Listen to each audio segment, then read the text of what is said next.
Good afternoon, Miss Rosalia. Good afternoon, ma'am. Okay, Miss Rosalia, can you tell me about yourself? I'm Rosalia La Rosa, married, have 4 kids. Okay, I have few questions for you to answer, so let's start. Why do you want to work as a maid? I want to work for my family's future, ma'am. Why you choose Malaysia when there is a lot of other country? Malaysia is a beautiful country, ma'am. How are you qualified for this job? Ma'am, I'm hardworking and honest and pity, mentally fit. May I know what is your education level is? High school, ma'am. What is your recent experience? Present. Housemaid, ma'am, and production operator. Have you worked abroad before? Never, ma'am. Do you have experience of taking care of baby? Yes, ma'am. Whose baby you are taking care of? My own children, ma'am. What about elders? Yes, ma'am. Whose elder you are taking care of? My grandma, ma'am.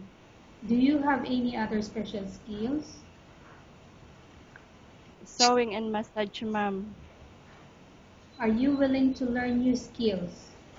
Yes, ma'am. Are you willing to work with a family where the mother-in-law or any relatives stay together? Yes, ma'am. Currently, are you still working? No, ma'am. Do you know how to cook? Yes, ma'am. What sort of food can you cook? Filipino dishes like adobo, tinola, and sinigang.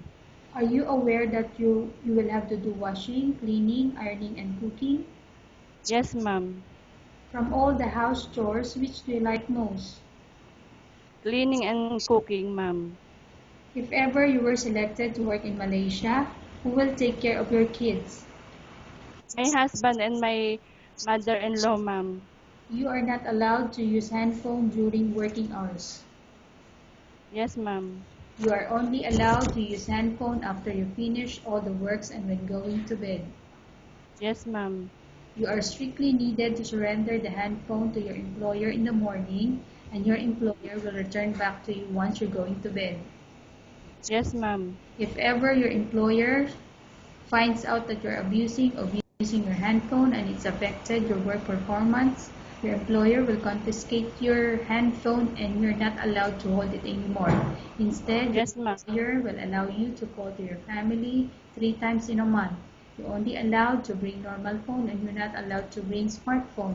Are you agreed Yes, ma'am. to the conditions? Yes, ma'am. Are you agreed to the rules and regulation for the handphone? Yes, ma'am. How many years is the contract as you agreed and understand? 2 years, ma'am. Can you describe for me your ethics or your attitude? I'm honest and hardworking, ma'am. How can you assure to us that you will work hard in Malaysia? I'm work hard for the sake of my family's future, ma'am. Can you promise not to use a telephone without the permission of your employer? Yes, ma'am. Can you promise not to put on makeup but dress properly while work? Yes, ma'am. Can you promise not to invite friends and relatives without the consent of your employer? Yes, ma'am. Can you promise not to ask for advance salary from your employer under any circumstances? Yes, ma'am. Do you really understand of the rules and regulation of the agency? Yes, ma'am.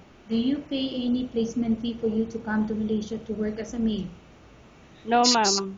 Do you have any history of sickness, example breast cancer or any other illness? No, ma'am. Do you suffer from any skin diseases, allergy or physical defect? No, ma'am. Have you suffered from any serious illness? No, ma'am. Have you undergone any operation? No, ma'am. Are you medically fit? Yes, ma'am. Are you in any medication? No, ma'am. Are you allergic with any food? No, ma'am. Are you prepared? Are you prepared to work for the employer of any race? Yes, ma'am. Are you prepared to eat the type of food taken by your employer? Yes, ma'am. Are you afraid of being left alone in the house? No, ma'am. Are you afraid of dogs and other pets? No, ma'am. Can you promise to work according to instruction from your employer? Yes, ma'am. Do you have any immediate family working in Malaysia?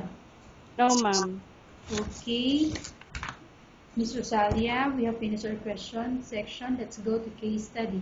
I have a case study for you and I want you to answer me truthfully. Okay, upon arrival in Malaysia within 6 months, if ever any of your family members passed away, what will you do?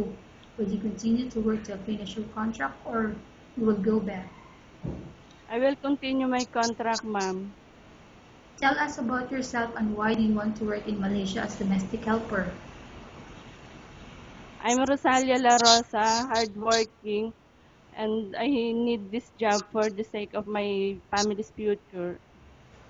Okay, Miss Rosalia, what do you want to tell to your employer who watching your video?